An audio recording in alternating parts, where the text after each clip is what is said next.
하나님의 말씀은 구약성경 다니엘서 12장 11절과 12절 말씀을 제가 봉독해 드리겠습니다.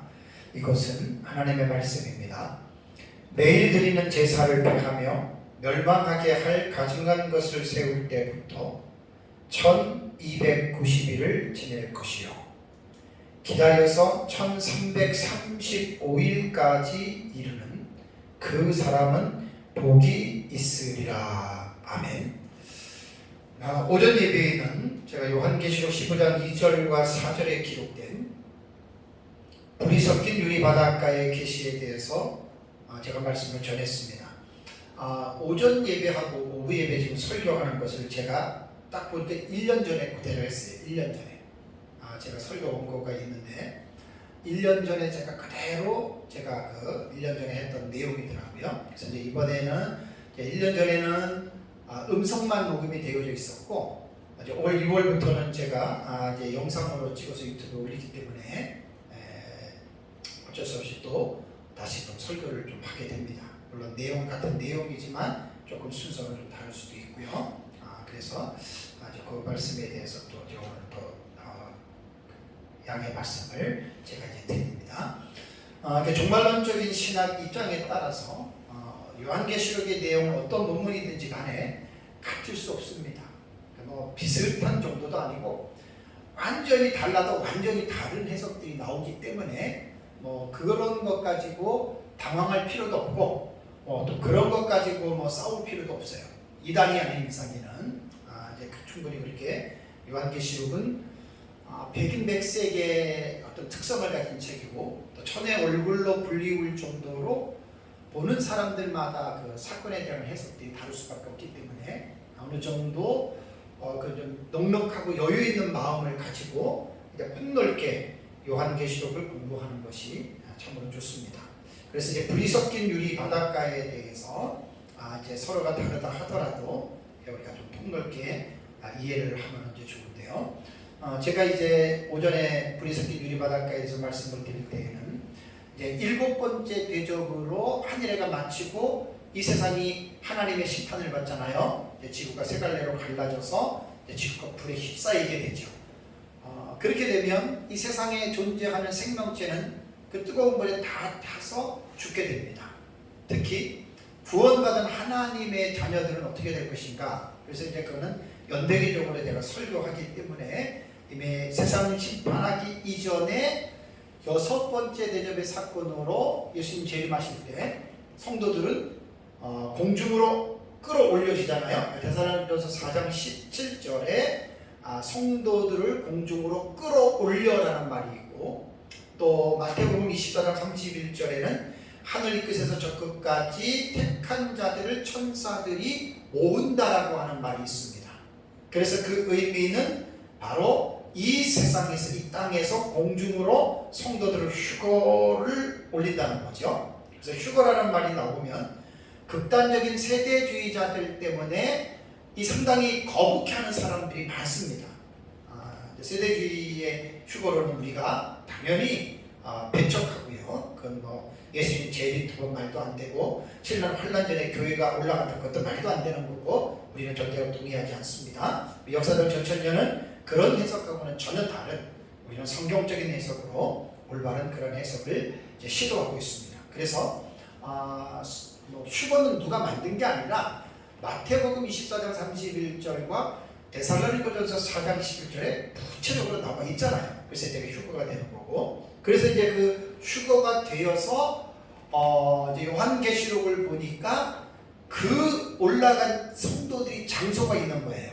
그것이 바로 어디냐? 오전에 제가 계시록 15장 2절과 4절의 말씀을 설교했던 내용이 불이 섞인 유리 바다 같은 곳 이렇게 사도 요한은 이제 묘사를 했습니다.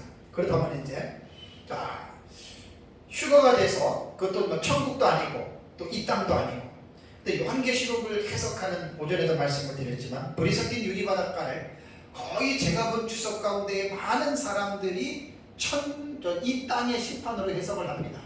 이 땅에 하나님이 불신자들을 심판할 때 불이 섞인 유리바다 이렇게 이제 하는데 그걸 이제 아무리 제가 봐도 그거는 동의할 수 없고 또 하나의 부류는 천국으로 하늘의 뭐 심판으로 얘기하는 사람도 있고 또 천국의 그 어떤 그 하나님의 보좌에 그러한 어떤 황홀한 모습으로 보는 사람도 있는데 이거는 뭐 프로테지로 볼 때 이렇게 많지는 않아도 전 그거는 이제 동의할 수 없고 그 다음에 이제 제가 동의하는 것은 오전에 말씀드린 대로 공중이에요.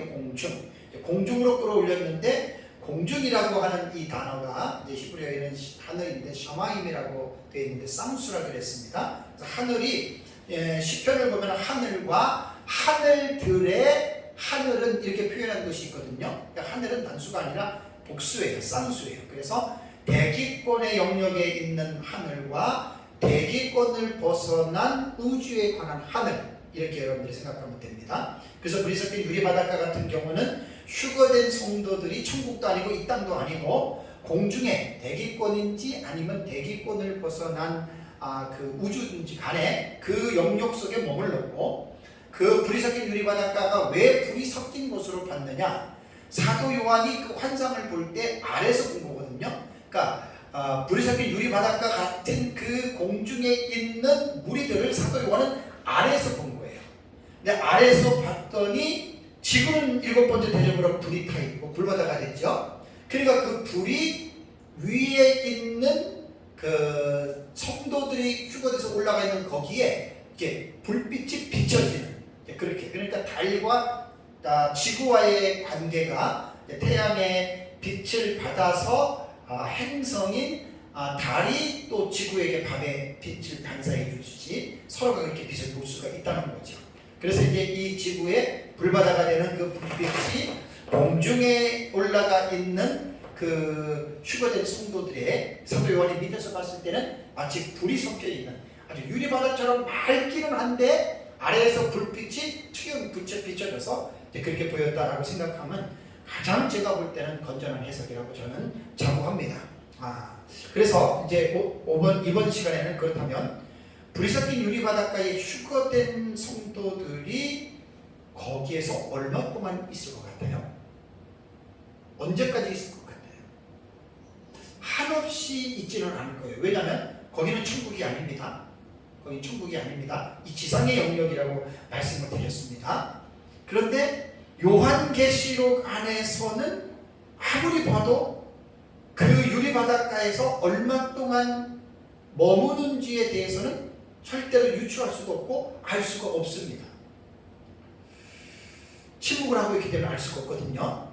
그래서 이제 이번 시간에는 이제 그 불이 섞인 유리바닷가의 무리들이 그곳에서 얼마 동안 있고 그 후에 그들이 이제 어디로 갈 것인지에 대한 그 사실을 성경을 근거로 해서 제가 이제 말씀을 드리겠습니다. 저는 성경은 성경으로 해석해야 한다는 개혁신학의 성경 해석의 원리의 원칙을 저는 존중합니다. 그리고 될 수 있는 대로 이 원칙에 따라서 저는 성경을 이제 해석하려고 지금 계속 발버둥을 치고 있거든요. 그러면 이제 불이 섞인 유리바닷가에 있는 무리들에 대한 기사도 성경 전체 안에서 계시 의존 사색을 통해서 연구하면 이 문제에 대한 해답이 성경에 분명히 있다고 봅니다. 그것이 제가 조금 전에 봉독해드린 다니엘서 11장 11절과 12절의 말씀이 불이 섞인 유리바닷가에 있는 무리들이 그곳에서 머무를 수 있는 그 기간을 정확하게 묘사했다고 저는 이제 보고 있습니다. 그래서 우리 다니엘서 11장 11절 12절을 우리 한번 다시 한번 제가 또 다시 한번 말씀드릴게요. 읽어드릴게요. 자, 매일 드리는 제사를 배하며 멸망하게 할 가증한 것을 세울 때부터 1290일을 지낼 것이요. 그 다음에 기다려서 1335일까지 이르는 그 사람은 복이 있으리라 라는 이렇게 말씀이 있습니다. 자, 우선 다니엘서를 올바르게 이해하기 위해서는 다니엘서에 나타난 종말론적인 용어를 먼저 공부를 해야 됩니다. 여러분들에게 몇 번 제가 가르쳤지만 또다시 한번 또 제 영상의 설교를 듣는 분들을 위해서 다시 한번 제가 정리를 해드리겠습니다. 자, 다니엘서에 나타난 종말론적인 용어는 먼저 70일에 대한 이 용어를 먼저 기억을 해야 됩니다. 70일에 대한 이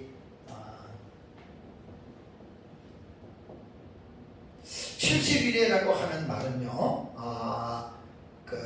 쉬브임, 샤브임 해가지고 70의 일곱들이라는 말을 제가 여러분들에게 말씀을 드렸습니다. 그래서 70의 일곱들이니까 491이 되잖아요. 그러니까 7 그러면 한 주간을 말을 합니다. 한 주간을 말을 하는데 70일을 날수로 표현을 하면은 이제 490일이 되는데, 이것을 하루로 계산하면 490일이 되고 하루를 1년으로 계산하면 490년이 되고, 또 하나는 연수와는 상관없이 62일에 7일에 한 일에, 그러니까 70일에는 어떻게 진행이 되냐면 7일에와 62일에와 한 일에, 이렇게 70일에는 사실은 다니엘서에서 전개가 됩니다.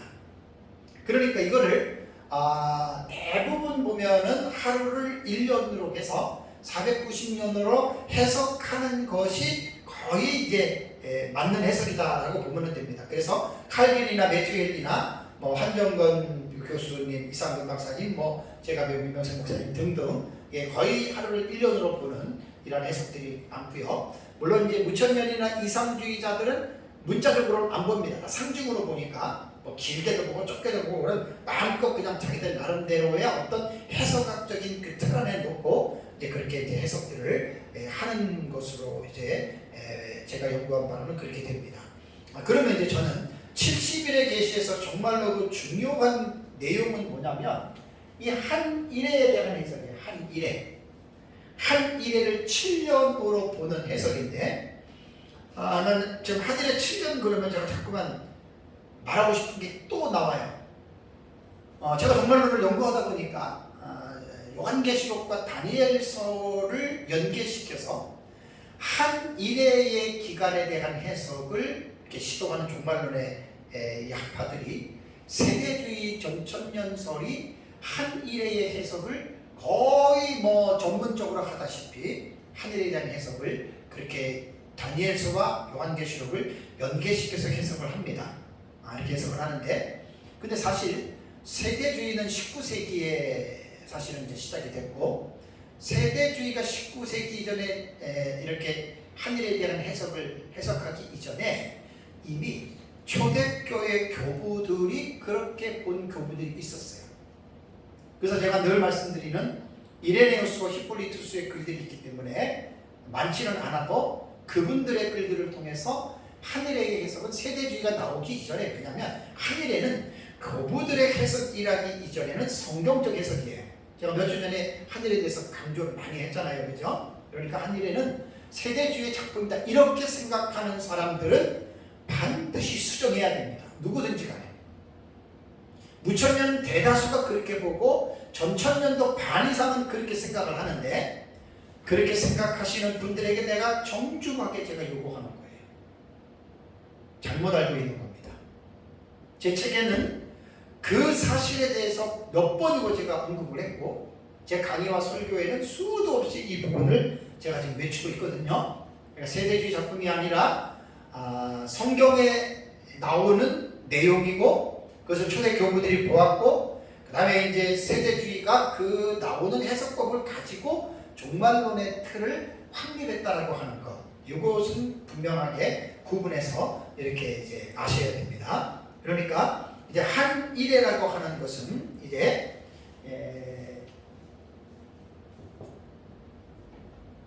이게 종말론적인 용어란 말이에요. 다니엘서에 나오는 거. 그래서 이 한 일회를 꼭 기억해야 되는데, 이게 어디 나온다고요?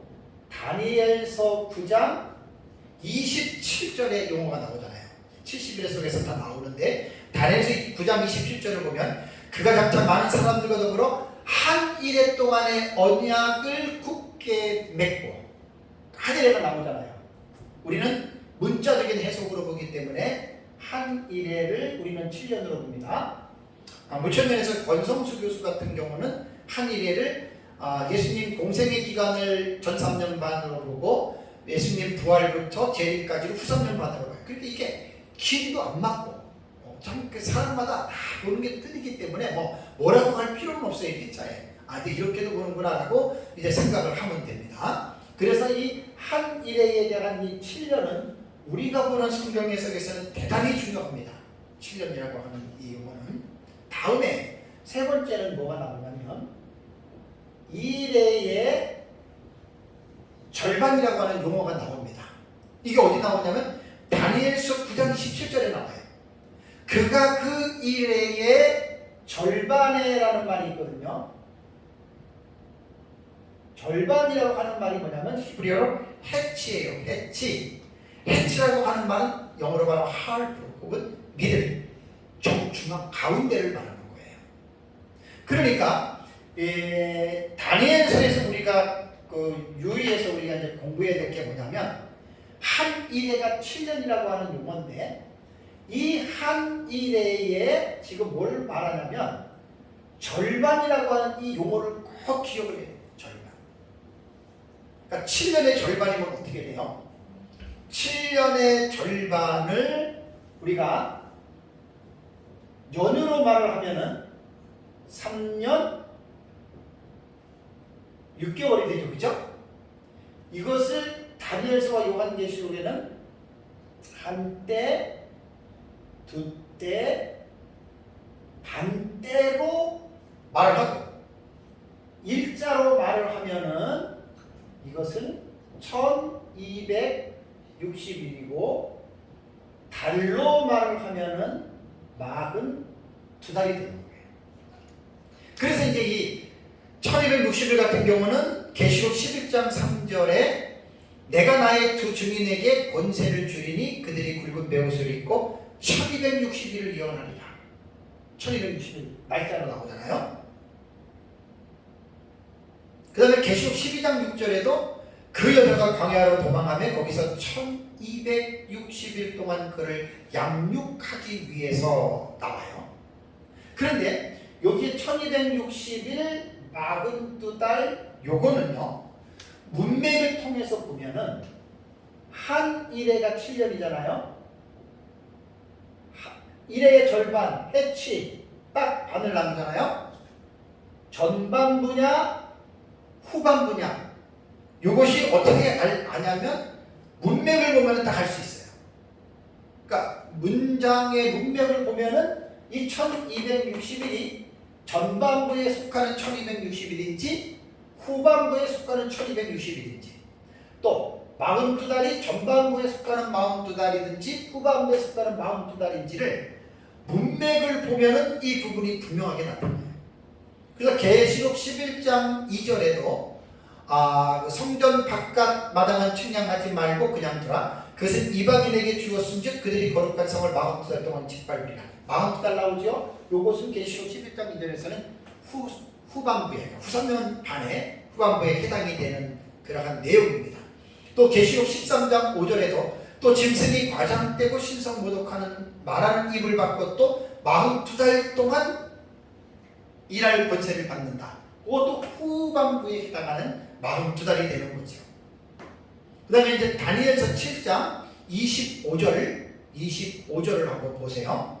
다니엘서 7장 25절을 보면 그가 장차 지극히 높으신 이를 말로 대적하며 또 지극히 높으신 이의 성도를 괴롭게 할 것이며 그가 또 때와 법을 고치고자 할 것이며 성도들은 그의 손에 붙임받아 한 때와 두 때와 반 때를 지내리라. 이거 후삼년반입니다. 또 다니엘서 12장 7절 보세요.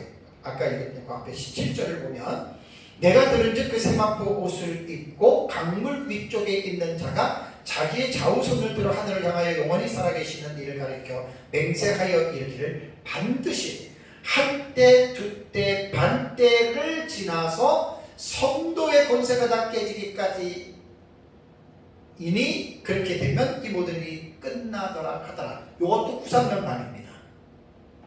또 요한계시록 12장 14절에도 보면 그 여자가 큰 독수 위에 두 날개를 받아 광야 자기 곳으로 날아가 거기서 그 뱀의 낯을 피하여 한 때와 두 때와 반 때를 양육받는다. 이것도 후삼년 반입니다. 다니엘서에 지금 나타난 요 내용들 있잖아요. 요 내용들을 볼 때 거의 다니엘서에서는 후 3년, 그러니까 이 일의 절반이 후 3년 반 후반부에 위치한 3년 반 6개월일 수도 있고 42달 1260일 한때 주대 반때가 거의 다 다니엘서에서는 이 후 3년 반을 중심으로 이야기를 하는 거예요. 제가 지금 1290일하고 다음에 1335일에 대한 이 문장을 지금 저를 해석하기 위해서는 이러한 기본적인 지식들을 먼저 우리가 선 지식을 가지고 있어야 이제 이 부분들을 잘 이해가 됩니다. 그러면 이제 오늘 읽은 다니엘 12장 11절과 12절에 대한 1290일과 1335일에 대한 이 부분을 이제 말씀을 제가 좀 드리겠습니다. 자, 우선 1290일과 1335일에 대한 해석을 올바르게 하려면 이 날짜에 대한 기산점을 어디에 두느냐가 관건이 되는 거예요. 왜? 분명히 기간은 나왔어요. 1290일, 1335일. 기산이라고 하는 말은 우리말의 뜻은 언제 또는 어디서부터 계산을 하느냐, 이게 기산이에요.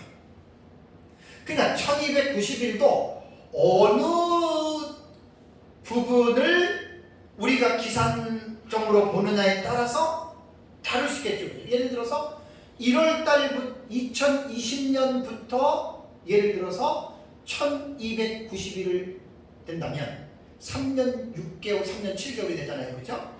그러면 2000년에서 보면은 2023년이 되고, 또 2022년에 기산점을 두고 1290일을 말하면 2025년이 되는 거예요.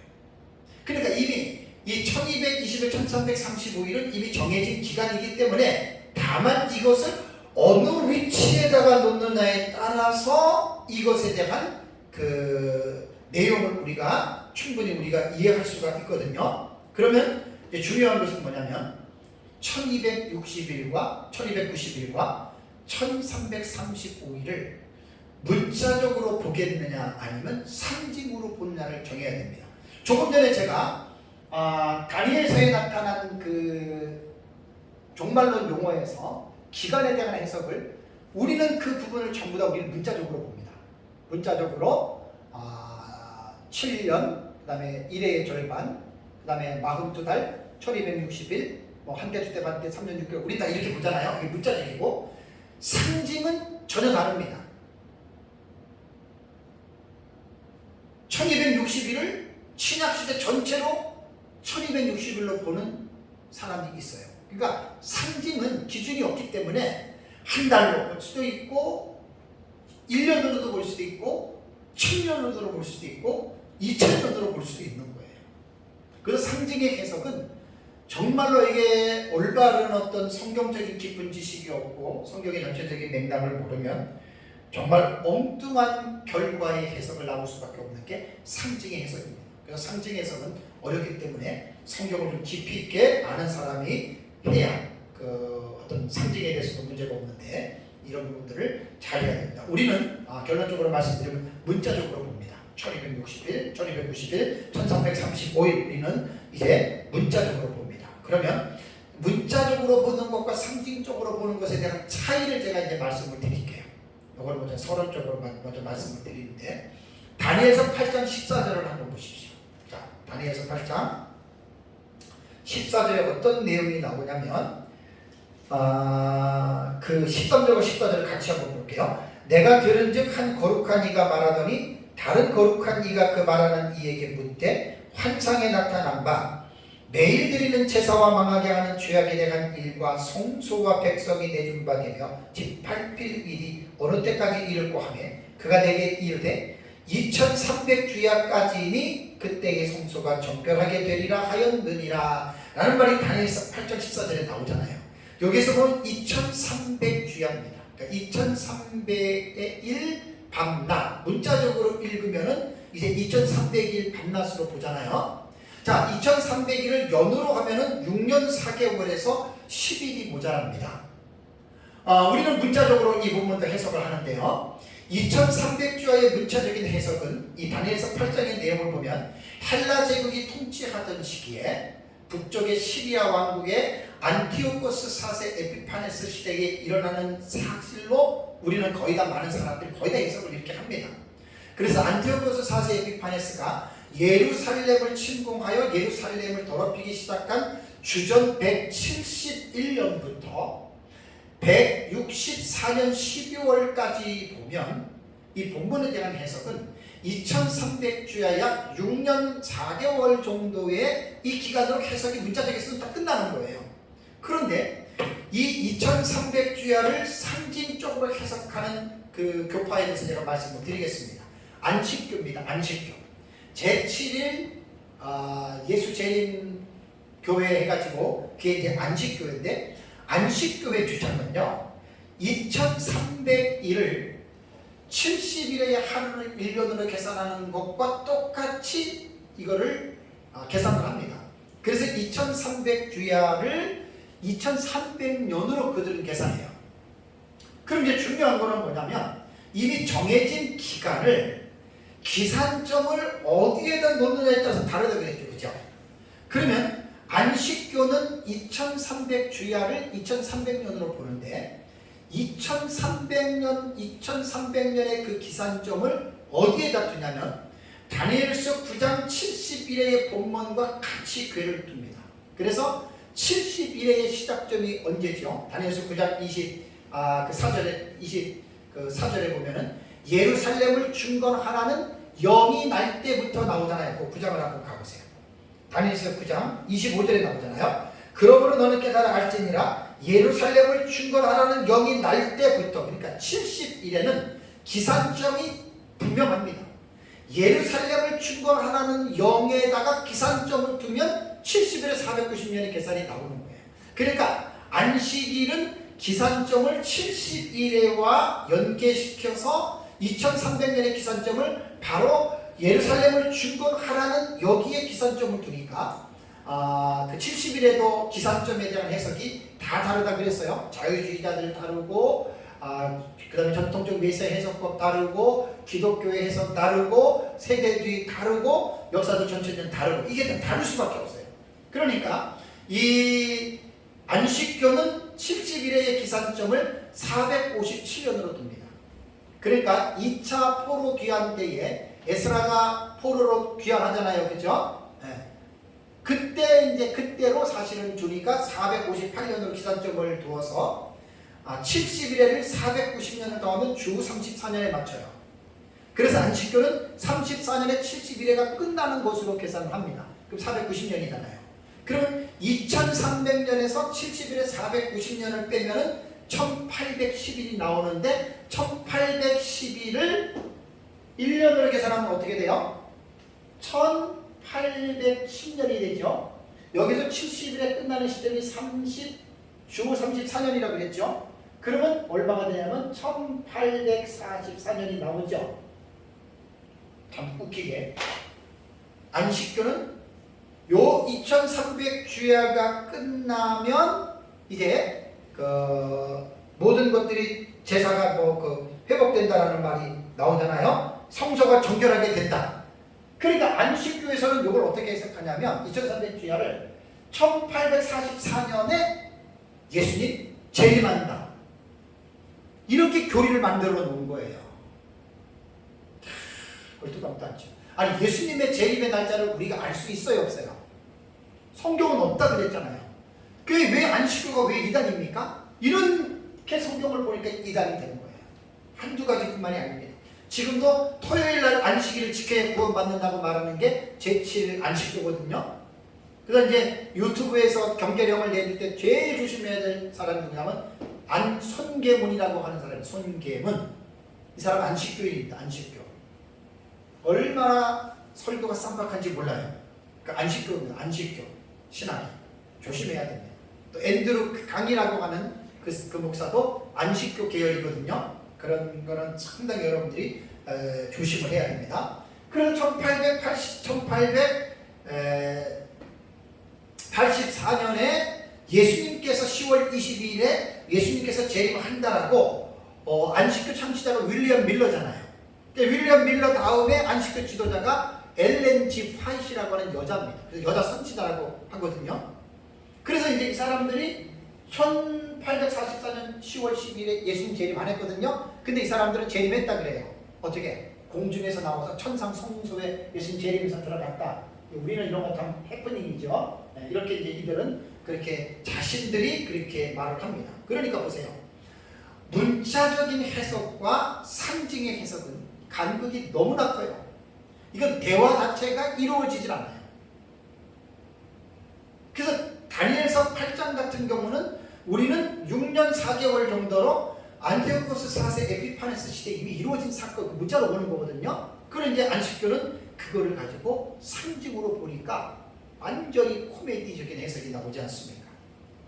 자, 그러면 이제 오늘 본론으로 들어가서 다니엘서 기록된 1291과 1333일에 대한 이 부분에 대한 말씀을 드리겠습니다. 우선 몇 가지, 한 6가지 정도의 견해를 제가 다른 주석가들의 주석을 말씀을 드리겠습니다. 어떤 사람은 1291을 막은 42개월이 1260일이잖아요. 그러니까 여기 11절에 1291은 막은 3개월, 43개월로 봐서 이것을 다니엘의 70일의 후반기로 1291을 연결해서 봐요. 뭐 이게 맞느냐 틀리냐는 우리가 말할 필요가 없어요. 그렇게 보는 사람이 있다는 거예요. 두 번째는 예루살렘이 함락되어 매일 드리는 제사를 폐한 때로부터 로마인들이 등장할 때까지의 기간으로 1291을 보는 거예요. 맞냐 틀리냐? 이런 말할 필요가 없어요. 그냥 이렇게 본다라면 보면 되고, 다음에 안티오코스 4세 에피파네스의 통치 기간으로 보는 견해가 있는데, 이렇게 보는 견해는 대체적으로 자유주의 신학 종말론자들이 그렇게 봅니다. 왜냐하면 자유주의 신학의 종말론은 70일의 자체도 헬라 시대 안티오코스 4세 에피파네스 시대 70일 다 끝난 것으로 봅니다.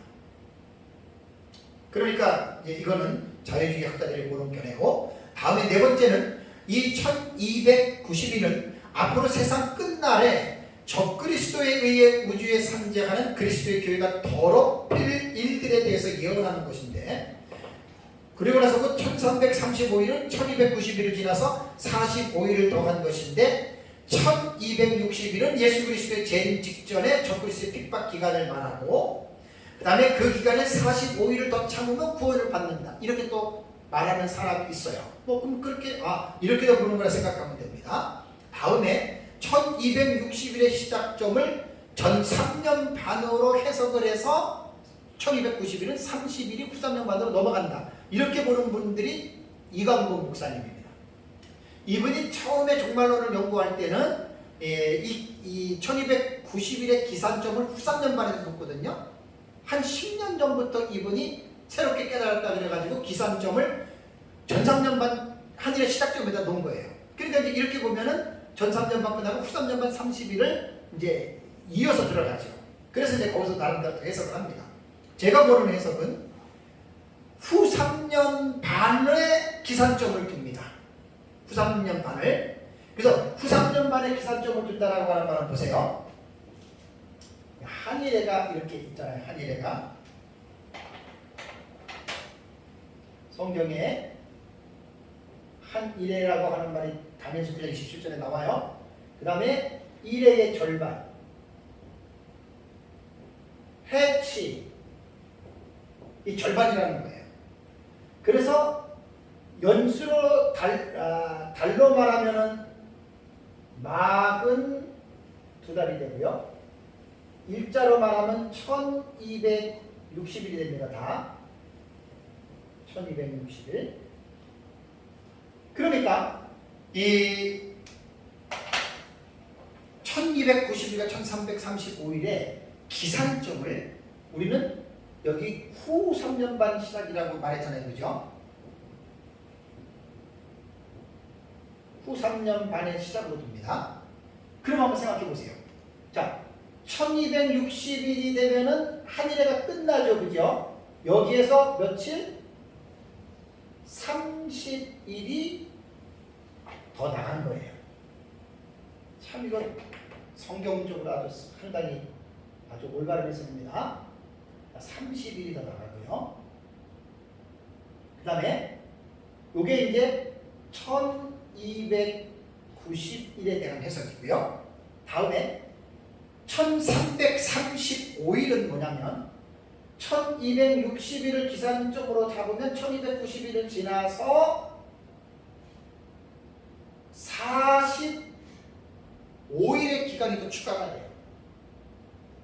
요것이 1335일에 대한 우리가 보는 해석입니다. 자, 그러면 왜 이 1290일과 1335일의 기산점을 후삼년반에다가 두냐면 그냥 이거 두는 게 아니에요. 성경을 통해서 보면은 성경에 분명하게 나옵니다. 자, 여러분 11절 보십시오. 다른 거 볼 것 없어요. 11절에 한번 보세요. 매일 드리는 제사를 폐하며 멸망하게 할 가증한 것을 어떻게 해요? 세울 때부터. 그러니까 11절에 기산점이 분명하게 나오죠. 그죠? 그러니까 매일 드리는 제사를 폐하고 멸망하게 할 가증한 것을 세울 때부터 이 기산점이 되는 거예요. 그러면 다니엘서와 요한계시록을 보면은 매일 드리는 제사를 폐하고 멸망하게 할 가증한 것을 세울 때가 언제냐면 후삼년반의 시작에 나옵니다. 자, 아까도 제가 다니엘서의 종말론 용어에 대해서 여러분들에게 말씀을 드릴 때 다니엘서는 한 이래를 아주 핵심적으로 강조하고 있거든요. 그 한 일에도 절반 해치로 볼 때, 절반으로 볼 때에 전3년반은 거의 내용이 없습니다. 다니엘서에서 말하는 거는 다 후삼년반에 이루어질 상황에 대해서 다니엘이 얘기하는 거고, 요한계시록에는 전3년반, 후삼년반이 나오지만 문맥을 보면 정확하게 그것이 갈라지거든요. 요한계시록 안에서는. 그러니까 다니엘서 11장에 매일 드리는 제사를 폐하며 멸망하게 할 가증한 것을 세울 때부터가 이 본문을 말해주고 있는 그 모티프 본문이 어디냐면 9장을 보세요. 9장 27절. 자, 9장 27절을 보면 그가 장차 많은 사람과 더불어 한 일에 동안에 언약을 굳게 맺고 그가 그 일의 절반에 그랬죠. 절반 이게 후삼년반 시작점이에요. 뭘 하지요? 제사와 예물을 어떻게 해요? 금지할 것이며. 그러니까 지금 같은 의미거든요. 70일에서 마지막 한 일의 절반에 제사와 예물을 금지한다. 그 후삼년반 시작이 이걸 말하는 거예요. 이거를 근거로 다시 12장 11절을 보면 매일 드리는 제사를 폐하며 멸망하게 할 가증한 것을 세울 때부터 기산점은 후삼년반에 둬야 됩니다. 그래서 요한계시록 제가 설교할 때 여러분들에게 많이 말씀드린 대로 후삼년반은 적그리스도가 요한계시록 13장 5절을 보면은 전무후무한 그 권세를 사탄으로도 받고 그래서 그 사탄으로 받은 그 권세를 42달 동안을 행한다 그랬잖아요. 그게 후삼년반이에요. 그래서 1290일과 1335일에 기산점은 다른 데 둘 필요가 없어요. 뭐 신약으로 가든지 어디로 가든지 그렇게 둘 필요가 없어요. 딱 성경 다니엘서의 내용과 그렇고 내용을 보면 이게 후삼년반에다가 기산점을 딱 두면은 이 도표가 나옵니다. 이렇게 되면은 뭐 거의 문제가 없이 1290일과 1335일에 대한 이 해석이 나옵니다. 자, 여러분 그러면 우리는 이제 종말론을 볼 때 종말론의 신학적 시나리오가 있잖아요.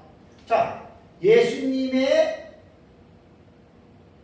재림, 이 한일회가 끝나고 재림이에요. 재림 끝난 다음에 나타나는 사건이 우리가 말하는 특정한 사건이 뭡니까? 천년왕국이죠. 자, 보세요. 역사적 전천년은 계시록 20장에 나오는 천년, 킬리아에테라고 하는 이 천년의 기간을 이 세상에서 이루어지는 왕국으로 보는 천년기설이 역사적 전천년이에요. 무천년은 천년기를 신약시대 전체를 상징으로 보는 게 무천년설이에요. 우리는 예수님 재림 이후에 천년왕국 전에 예수님이 재림한다 그래서 전천년이 되는 거거든요. 자, 이게 지금 왜 이 본문을 해석을 하려면 이게 왜 필요하냐면 종말론적인 신학적인 시나리오가 있잖아요. 저 도표에는 아주 자세하게 다 나와 있는 거예요. 재림한 이후에는 천년왕국이 있는데 오늘 이 유리바닷가는 예수님 재림하고 어떻게 된다 그랬어요? 예수님 재림할 때 성도들이 불이 섞인 유리바닷가에 성도들이 있다고 그랬죠. 그죠? 요 성도들이 천년왕국이 시작될 때는 어떻게 해요? 천년왕국으로 내려오는 거예요. 그럼 요 도표만 딱 보더라도 불이 섞인 유리 바닷가에 있는 성도들이 얼마 동안 있다가 천년왕국이 오는지 딱 계산이 나오는 거예요. 그래서 이 1290일과 1335일은 예수님 재림하고 이 세상에 심판이 있어요. 그죠? 심판, 그죠? 이거는 정해진 거잖아요. 그죠? 7번째 대접으로 이 세상에 심판이 있고 천년왕국 요 사이에 지금 일어나는 사건들을 지금 계시해 준 내용이거든요. 그래서 우리가 이 신학적인 시나리오를 우리가 이렇게 볼 때에는 이것은 여러분 금방 우리가 딱 해답이 나옵니다. 자, 7번째 대접으로 지구가 어떻게 됐어요? 불바다가 됐죠? 불심판을 받은 거예요. 그럼 세상에 있는 모든 생명체는 다 죽어요. 그래서 성도들을 휴거시켜가지고 불이 섞인 유리바닷가 공중으로 하나님을 모아놓은 거예요. 자, 지구가 불이 탄다. 1시간에 딱 타고 끝날 것 같아요? 얼마나 타고 끝날 것 같아요? 우리는 몰라요. 근데 여기서 뭘 하나 생각해야 되냐면 지구가 불에 탔어요. 그 큰 지구 덩어리가 세 갈래로 갈라졌어요. 도저히 쓸모가 없어요. 어떤 생명체도 살 수가 없어요. 그러면 여기에서 하나의 문제가 생깁니다. 무슨 문제가 생길까요? 자, 천년왕국이 어디에서 이루어져요? 땅에서 이루어져요? 공중에서 이루어져요? 땅에서 이루어지죠. 그래서 제가 볼 때 어떤 몇 사람에게 얘기를 들었어요. 천년왕국이 예수님 재림 후에 있는 것은 믿는데 도저히 천년왕국은 이 땅에서 이루어질 수 없다. 그래서 내가 몇 사람한테 얘기 들었다고요. 천년왕국은 공중에서 천년왕국이 이루어질 것이다. 자, 그 사람들이 왜 그런 말을 했는지 상상해봐요. 그죠? 그런 분들이 오늘 제 설교를 들으면 문제가 딱 풀립니다. 이 지구가 완전히 세 갈래로 갈라져서 사람이 생명체가 살 수 없는 곳이 됐는데 여기서 천년왕국 이런 건 말이 안 되잖아요. 그래서 이제 전천년의 설이기는 하지만 천년왕국은 이 땅에서는 도저히 불가능하고, 그러니까 이제 지구 멸망 계시 알기 때문에 그래요. 그래서 이제 공중에서 천년왕국이 있을 것이다. 저는 이해를 합니다. 저는 이해를. 근데 그분들이 지금 요 사실을 지금 몰라서 지금 그러한 일을 하는 거예요. 자, 보세요. 1290일에서 30일이 더 있어요. 종말의 시나리오의 순서로 볼 때는 예수님 재림한 후에 지구가 심판을 받죠. 그죠? 세상이 불심판이 되죠. 자, 30일이라고 하는 이 기간 동안을 가장 적절하게 할 수 있는 상식적인 부분에서도 지구가 불이 타는 그 기간으로 보면 절대로 이상하지 않아요. 와, 어떻게 이렇게 좀 이루어지나? 왜냐하면 이게 다니엘서에 기록된 거예요. 다니엘서에. 지금 이게 요한계시록이 아니라 다니엘서에 기록한 거예요. 우리가 성경을 해석할 때 보면 신약 성경, 구약 성경의 내용이 신약 성경이 해석을 해주고, 또 신약 성경의 내용을 구약 성경이 해석해주는 경우들이 가끔 있어요. 성경은 한 통으로 되어 있는 거거든요. 그래서 상보관의 그 작용을 하고 있는 거예요. 그래서 1290일은 30일 동안의 지구가 불타는 기간으로 보면 되고, 자, 우리는 역사적 전천년은 이 땅에서 천년왕국이 이루어질 것을 초대교회 때도 지금까지 그렇게 믿고 있거든요. 우리는. 그렇다면 여기서 조금 더 우리가 생각을 진전시킬 필요가 있습니다. 자, 어차피 7번째 대접으로 지구가 망가진 쓸모없는 지구는 사람이 살 수 없어요. 여기 12절에 뭐라 그랬어요? 12절. 자, 다니엘 12장 12절 보세요. 기다려서 1335일까지 이르는 그 사람은 뭐라고요? 복이 있으리로다. 여기서 말한 복은 무슨 복을 말할 것 같아요? 이건 천년왕국의 복이에요. 그럼 45일 기간이라고 하는 이 기간을 우리는 무엇으로 해석을 할 수밖에 없냐면, 폐허가 된 지구를 하나님께서 다시 재창조, 혹은 리모델링이라고 해요. 이거는 위험한 유추가 아니에요. 상당히 합리적인 유추가 될 수가 있는 거예요. 안 그러면 아까도 말씀드린 대로 1290일과 1335일을 상징적으로 해석하는 사람은 막 신약시대로 막 끌고 넘어가가지고 막 그렇게 막 해석을 많이 하거든요. 그건 뭐라고 할 필요는 없어요. 우리가 또 제가 하는 해석도 뭐라고 다른 사람이 할 필요가 없어요. 아, 당신은 이렇게 보느냐? 그럼 이렇게만 보고 생각하면 되는 거죠. 그래서 이게 뭐냐면 45일 동안은 재창조. 왜? 천년왕국이 이 땅에서 이루어져야 되니까. 천년왕국이 이 땅에서 이루어져야 되니까 그 천년왕국이 이루어지기까지 하나님이 새로운 환경을 만드신 거예요. 그래서 자, 이사야서 65장을 한번 가보세요. 이사야서 65장. 참 이게 저희들이 제가 하는 해석은 마구잡이가 아닙니다. 분명한 성경적인 주해가 주경신학적으로 탄탄하게 들어가는 해석입니다. 자, 17절을 한번 보세요. 보라, 내가 새하늘과 새 땅을 창조하나니 이전 것은 기억되거나 마음에 생각나지 아니할 것이라. 자, 그럼 보세요. 왜 지금 7번째 대접에서 제가 그 지구 멸망 계시할 때 말씀을 드렸죠. 지구만 멸망하는 게 아니에요. 마태복음 24장에도 하늘이 어떻게 된다 그랬어요? 하늘의 별들이 떨어지고 하늘이 두루마리처럼 말린다 그랬죠. 그죠?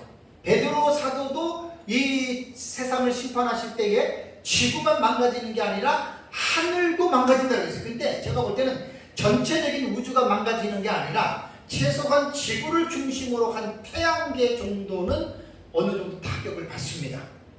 이건 분명하다고 저는 생각합니다. 그러니까 태양계 정도가 망가지니까 지금까지 모든 것들이 태양을 중심으로 8개의 지금 행성들이 지금 태양을 중심으로 지금 공전하고 있잖아요. 그죠? 이것이 하나님이 만드신 자연 법칙에 의해서 아주 정확하게 다른 지구를 향해서 자전과 공전을 1년에 한 번씩 이렇게 매일 자전하고 또 이렇게 태양까지를 공전을 하잖아요. 1년에 한 번씩. 이게 하나님이 만들어 놓으신 자연 법칙이거든요. 근데 예수님 재림하면서 7번째 대접으로 이 세상이 심판을 받을 때는 그 자연적인 법칙도 원리도 깨어지는 거예요. 그래서 제가 볼 때는 전체 우주는 아니지만 지구를 중심으로 한 태양계가 나는 하늘이 파괴가 된다고 저는 생각을 합니다. 구체적으로는 몰라도. 그래서 하나님은 땅만 새롭게 재창조하는 것이 아니라 하늘도 하나님이 새롭게 재창조를 해서 이제 지구를 또 태양을 중심으로 하나님이 이제 이렇게 다시 8개의 어떤 행성들을 놓고 하나님께서 다시 이렇게 또 하나님께서 새롭게 1000년 동안을 이끌어 가실지는 몰라도 아마 그렇게 한다고 한다면 이제 하늘도 태양계도 다시 하나님이 재창조해야 되고 지구 또한 사람이 살 수 있는 최적의 환경으로 하나님이 재창조를 하셔야 됩니다. 자, 그래서 오늘 이사야 65장 17절은 내가 새하늘과 새 땅을 창조하나니라고 하는 이 말은 무천년주의자들은 이사야서라든가 구약성경에 나타난 이 전천년주의자들이 천년왕국으로 보는 본문을 무천년주의자들은 다 천국으로 보고 전천년주의자들은 그 천년왕국에 대한 본문을 이 땅에서 이루어지는 천년왕국으로 보는 그 차이예요. 그래서 저는 우리 전천년 입장에서 구약성경에 나타난 천년왕국의 본문을 무천년을 천국으로 본다는 거 저 알고 있어요. 나는 인정해요. 그들이 보는 관점이 그러니까. 그렇지만 우리는 여기서 말하는 새하늘과 새 땅, 이 이사야 65장 17절에서 25절까지를 여러분 읽어보시면 절대로 이 본문은 천국으로 해석하면 안 됩니다. 왜 그런 줄 알아요? 65장 23절을 볼까요? 그들의 수고가 헛되지 않겠고 그들이 생산한 것이 재난을 당하지 아니하리니 그랬거든요. 여기에 생산한 것이라고 하는 말은 이 얄라라고 하는 이 단어는요 자식을 낳는 걸 말합니다. 어떻게 천국에서 자식을 낳습니까? 영생체가, 부활체가. 그러니까 65장 17절에서 25절까지를 보면요, 천국을 말하는 게 아니에요. 그런데도 무천년은 신학적 입장이 천년왕국을 못 보도록 신학적 입장이 이미 딱 막아놨기 때문에 무천년 신학은 못 봐요. 전천년 신학만 볼 수 있어요. 그래서 저는 내가 역사적 전천년의 신학적 입장을 가졌다라고 하는 것은 나는 하나의 특권으로 봅니다. 하나님 앞에서. 우리는 이 본문 전천년주의자들은 천국으로 안 봅니다. 왜냐하면 읽어보세요. 이거는 천국으로 볼 수가 없어요. 예를 들어 뭐 21절에도 그들이 가옥을 건축하고 그 안에서 살겠고 포도나무를 심고 열매를 먹을 것이며 그들이 건축하되 타인이 살지 할 것이고 뭐 쭉 얘기를 하면서 이거는 천국에서 이르지 않아요. 그런데 우리가 이 본문을 그렇게 봐서 여기서 새하늘과 새 땅은 계시록 21장에 보라내가 새하늘과 새 땅을 창조하나니 새하늘과 새 땅이 거룩한 성 예루살렘이 하늘에서 내려오죠. 그 새하늘과 새 땅하고 이거는 달라요. 계시록 21장 21장에 나오는 새하늘과 새 땅은 우리가 고대하던 천국을 말하는 거고, 여기에서 말하는 이 부분은 다릅니다. 또 하나, 베드로후서 3장 있죠. 베드로후서 3장 내가 새하늘과 새 땅을 창조하나니 그것도 우리는 천국으로 보는 것이 아니라 천년왕국으로 봅니다. 자, 베드로후서 3장을 가보세요. 뭐 무조건 제가 뭐 그렇게 소리를 지르는 게 아닙니다. 성경을 우리는 합리적으로 성경을 성경으로 해석하는 원칙으로 봅니다. 자, 10절을 보세요. 그러나 주의 날이 도둑같이 오리니 그랬어요. 예수님 제일이네요. 그날에는 하늘이 큰 소리로 떠나가고 물질이 뜨거운 물에 풀어지고 그 땅과 그 모든 게 불에 타는 거예요. 그러면서 이제 13절을 보면 뭐가 나와요? 우리는 그의 약속대로 의가 있는 곳이 뭐라고요? 새하늘과 새 땅을 바라보도다. 무천년은 당연히 천국으로 봐요. 저도 전천년을 배우기 전에는 이 부분 다 천국으로 해석을 했습니다. 그런데 이 베드로가 말한 이 부분도 우리 역사적 전천년은 새하늘과 새 땅을 천국으로 보지 않고 여기에 망가진 지구를 하나님이 새롭게 재창조하는 새하늘과 새 땅으로 본다 그 말이에요.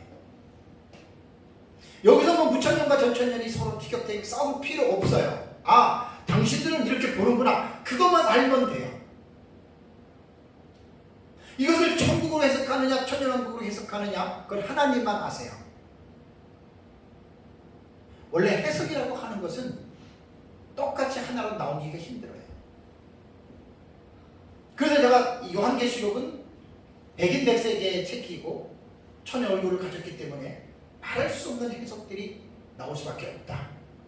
그래서 요한계시록을 제대로 알려면 객관적으로 많은 부분들을 알고 있는 사람이 요한계시록을 제일 잘 알고 있다고 저는 그렇게 생각합니다.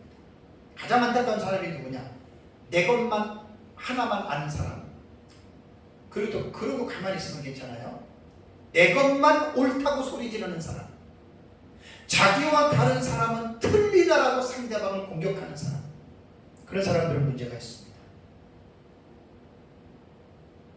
저도 전천년을 배운 지 한 10여 년 되는데 처음에는 너무나 좋아가지고 몇 년 동안 막 전천년만 옳고 무천년을 막 저도 막 무시하고 저도 비난하고 했거든요. 한 4, 5년 지나고 나서부터 깨달은 거예요. 제가 한 9년 전에 설교나 강의한 내용들을 보면 한 2, 3년 동안은 조금 저도 이제 내 것만 옳고 우리와 다른 사람은 틀리다라고 설교나 강의 중에 그런 말을 한 아마 내용들이 있을 겁니다. 그러나 이제 한 5년 전부터는 그렇지 않았어요. 왜냐하면 구원받은 하나님의 자녀들이 이게 이단도 아닌데 서로 해석상 다른 문제를 가지고 나만 놓고 너는 틀리고 원수 맺고 등 돌리고 싸우고 그거는 사탄에게 속은 거예요. 전부 다. 다들 그러죠. 자기 거 옳다 그러죠. 다 그래요. 저도 그렇고. 그게 저는 좋다 이거예요. 뭐 자기 확신 없이 어떻게 살아갑니까? 뭐 무천년이든 전천년이든 자 옳다고 칩시다. 근데 제가 당부하는 말은 늘 그거예요. 내 것만 옳다 하지 말고 상대방 것도 좀 배우라는 거예요. 그래서 여기 45일은 재창조인데 이사야서나 우리 베드로후서에 나오는 새하늘과 새 땅을 우리는 문맥적 해석입니다. 이게 문맥을 봤을 때 이거는 천국 이전에 새하늘과 새 땅은 천년 왕국으로 보는 것이 가장 합당하다라고 이렇게 말하는 거예요. 그래서 12장 12절로 다시 가보십시다. 기다려서 1335일까지 이르는 그 사람은 복이 있으리라. 그래서 구약 성경에는 사실 메시아가 이 땅에서 왕으로 다스리는 천년왕국에 대한 계시가 구약 성경에 강조되고 있어요. 그렇다고 해서 무슨 천국에 대한 말씀은 없느냐? 아니에요. 천국도 있고 또 메시아의 왕국도 있고, 메시아 왕국이 바로 천년왕국이거든요. 나중에 제가 시간이 되면 천년왕국에 대한 책도 반드시 제가 씁니다. 왜냐하면 천년왕국에 대한 이 내용들이 참 너무 빈약해요. 제가 서울에서 이제 우리 교회에서 강의한 것만 해도 뭐 충분히 책 한 권 정도 분량이 될 수 있는 내용이거든요. 천년왕국도 반드시 내가 씁니다. 그러니까 천년왕국이 뭐 무조건 그냥 있는 게 아니라 성경에 기록되어져 있어요. 그러니까 에덴 동산, 범죄하기 이전의 에덴 동산을 회복시키는 게 천년왕국이거든요. 그건 내가 내용 생략을 하겠습니다. 어쨌든 말씀을 이제 맺겠습니다. 사랑하는 성도 여러분, 종말에 대한 이것이 하나의 시나리오거든요. 예수님 재림 직전에 한 일에 70일에서 나온 용어예요. 한 일회를 절반으로 나눈다. 해치, 반으로 미들 구분하는 거예요. 전반부, 후반부. 연으로 말하면 3년 6개월 혹은 한때 두때 반대로 말하고, 달로 말하면 42달이고 일자로 말하면 1260일. 이게 성경에 나오는 종말론적인 전문 용어예요. 그리고 나서 이제 오늘 다니엘서 12장 11절 12절에 1290일과 1335일은 기산점을 어디에다가 두느냐가 중요해요. 이거는 제 고집이 아니라 다니엘서를 읽어보면 다니엘서에서 강조하는 것을 한 일에서 이 93년반을 거의 다 90% 강조합니다. 93년반. 그리고 이제 12장 11절에도 매일 드리는 제사를 폐하며 멸망하게 할 가증을 것을 세웠더니, 이게 93년반의 적그리스도가 예루살렘 성전에 그 우상을 세우는 거거든요. 적그리스도 우상을. 그때가 기산점이 돼야 되는 거예요. 이때 기산점을 잡으면 1290일은 예수님 재림하고 세상이 멸망하는, 지구가 불타는 기간으로서의 30일. 얼마나 이게 합리적입니까, 이게? 얼마나 합리적입니까? 그 다음에 1335일은 45일이 더 추가가 되는 거거든요. 이 기간 동안에 하나님이 폐허가 된 지구를 다시 새롭게 하나님의 하늘과 땅을 창조한다, 재창조한다. 그렇게 보면은 1290일과 1335일에 대한 이 내용에 대해서는 전혀 우리가 왈가왈부할 필요가 없습니다. 가장 제가 볼 때는 성경적으로 요한계시록과 다니엘서를 매칭해서 해석하는 법으로는 이것만큼 확실한 해석이 없다라고 저는 자부합니다. 우리는 하루가 지나가면 지나갈수록 예수님의 재림이 가까워요. 예수님 재림하면 이 세상은 하나님의 불심판 받아요. 성도들은 불심판에서 하나님이 구원시키기 위해서 성도들을 공중으로 끌어올리는 휴거를 단행하십니다. 이것이 성경에 나옵니다. 그러면 그들이 휴거된 그들이 어디에 있을까요? 오전에 말씀드린 대로 계시록 15장 2절과 4절에 불이 섞인 유리 바닷가에 그들이 머무는데 한없이 머무는 게 아닙니다. 그 불이 섞인 유리 바닷가에 머무는 기간이 30일과 45일을 더하면 75일 동안 머무르다가 이제 하나님이 망가진 이 지구를 새롭게 재창조하면 이들이 내려와서 천년왕국에 내려와서 천년 동안 예수 그리스도가 왕이 되어서 천년 동안 함께 이렇게 살아간다라고 하는 말입니다. 마지막으로 요한계시록 15장을 한번 가보세요. 이 부분은 상당히 지금 중요합니다. 요한계시록 15장에 오전에 제가 2장 2절과 3절과 4절을 했잖아요. 이것이 그 형식상 구조로 볼 때, 이게 형식상 기록된 순서를 볼 때는요, 요 15장 2절이 막한 계시라 그랬죠. 삽입 계시예요. 15장 1절이 일곱 번째 나팔이 두 번째 불리는 것이고, 그 다음에 2절과 3절과 4절은 두 번째 인터벌이 오게 되는 거예요.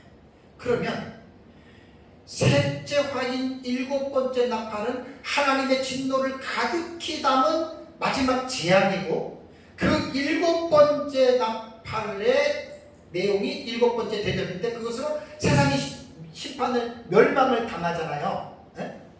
일곱 번째 나팔, 그게 이제 일곱 대접인데, 일곱 번째 대접으로 세상이 멸망하잖아요. 그 세상이 멸망하기 이전에 하나님이 그 앞에 무슨 삽입을 집어넣냐면 불이 섞인 유리 바닷가의 계시를 하나님 사이에다가 삽입한 거예요.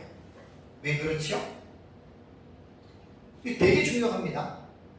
왜 하나님이 계시를 왜 어렵게 복잡하게 일렬로 안 하고 왜 여기다 집어넣고 여기다 집어넣고 왜 이렇게 하셨느냐? 그건 우리 생각이고, 하나님께서 이 불이 섞인 유리 바닷가의 계시를 이 여섯 번째 막간에 집어넣은 것은 셋째 화인 일곱 번째 대접으로 이 세상이 멸망하기 전에 성도들에게 너희들은 걱정할 필요가 없다, 그 말입니다. 왜? 세상은 이렇게 일곱 번째 대접으로 심판을 받지만 지구가 멸망하기 전에 너희들은 어디에 가 있을 것이다? 불이 섞인 유리 바닷가로 휴거되어서 그들이 올라갈 것이다. 이게 지금 되게 중요한 거예요. 우리가 지금 읽고 제가 하늘에 보는 요한계시록 도표에 대한 책을 쓰는 게 지금 이런 거를 집어넣는 거예요. 이 원리를 모르는 사람들은 왜 복잡하게 본경은 본경대로 쫙 놓고 막강계시는 막강계시로 쫙 놓지 왜 자꾸만 집어넣고 이게 이제 하나님의 이 계시를 주신 하나님의 의도를 모르기 때문에 불평하는 거예요. 그래서 성경을 해석할 때 그냥 해석하는 게 아니에요. 저도 연구하면서 많이 기도하고 많이 공부해요. 저도 그 기도하는 가운데 하나님의 성령이 감동을 주는 거예요. 셋째 화인 일곱 번째 나팔로 일곱 대접으로 세상이 멸망하는데 너희들은 걱정할 거 없다는 거예요. 불이 섞인 유리 바닷가로 내가 너희들을 휴거시키겠다. 여러분 할렐루야. 그래서 요한계시록 6장부터 19장까지의 이 동경과 성경의 상호 교차 구조인데, 왜 계시가 이렇게 도치가 되느냐, 왜 앞으로 갔다 뒤로 갔다 왜 이러느냐, 이것은 하나님이 계시를 주신 의도가 있어요. 의도가. 그거를 알아내는 게 성경을 연구하는 사람들이 해야 할 일입니다. 그래서 요한계시록은 내가 늘 말씀드리지만 형식상 구조를 먼저 이해해야 되고 내용상 구조로 그 다음에 이해를 하면 너무나 요한계시록을 하나님이 계시를 준 의도를 너무나 분명하게 이해할 수가 있어요. 이러한 어떤 기본적인 지식 없이 무조건 10만원 먹어, 붉은 만원 먹어, 청황색 만원 먹어, 14만 4천원 먹어 이렇게 말하는 사람들은 참 제가 볼 때 너무너무 안타까운 거예요. 올바른 지식도 없이, 체계적인 지식도 없이 그냥 누구한테 배운 카더라 마구잡이식으로 배워서 지금도 그렇게 설교하고 가르치는 사람들이 후다해요. 그거 볼 때 내가 너무나 안타까워요. 그래서 제가 요한계시록 독법을 강의하고 요한계시록 독법이 책 1부에 나오는 이유는, 저는 내가 전천년이니까 모두가 다 전천년을 따르라 그렇게 말하진 않아요. 솔직한 얘기로.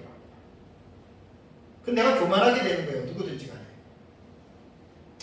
전천년이든 무천년이든 세대주의든 후천년이든 여러분들이 보고 있는 종말론적인 신학은 여러분들이 과연 올바르게 건전하게 올바른 신학과 지식을 가지고 여러분들이 보고 있느냐, 그걸 제가 지금 말하고 싶은 거예요.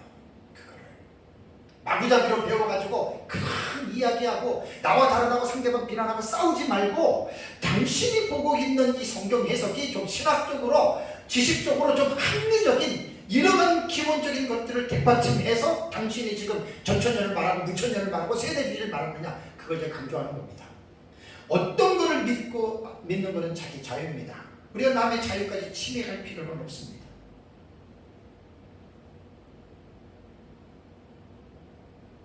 (1291과 1339일) 다니엘서에 이 계시가 없었다면 불이 섞인 유리 바닷가에서 얼마 동안 있다가 그들이 천년왕국으로 내려오는, 그 다음에 거기서 지구가 불타는 기간이라던가 또 하나님이 망가진 하늘과 땅을 새롭게 재창조하는 이 기간을 우리가 알아낼 수가 없었을 거예요.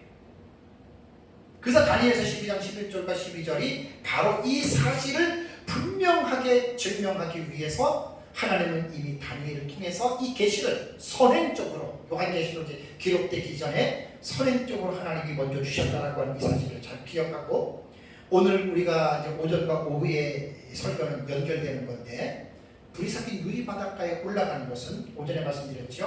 공통점이 뭐냐? 이기는 신앙생활 하는 자입니다. 이기는 신앙생활. 계시록 7교회 공익하신 말씀 중에 이기는 자는 니콘띠 얼마나 많이 강조했습니까? 니카오 이겨라. 그 현재 분사형으로 되게 많아요. 현재 분사형. 계속해서 이기는 신앙생활을 해야 돼요.